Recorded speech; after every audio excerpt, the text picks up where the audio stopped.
دین سے ساون خاص خیلی کی رپورٹ کے مطابق سرگرم کارکن سیاسی و سماجی تنظیموں کے مضبوط اور پائیدار مستقبل کے ضامن ہوتے ہیں۔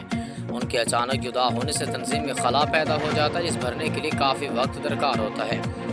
ایسا اظہار خیال سینئر سیاستدان سابق صوبائی وزیر اور سینیٹر سسی پلیجو نے راہوکی میں شہید فاضل راہو کی بہن مریم راہو کے انتقال پر محمد اسلم راہو، محمد اسماعیل راہو، ڈاکٹر خلیل قاضی، شاہناز راہو اور دیگر سے تعزیت کرتے ہوئے کیا۔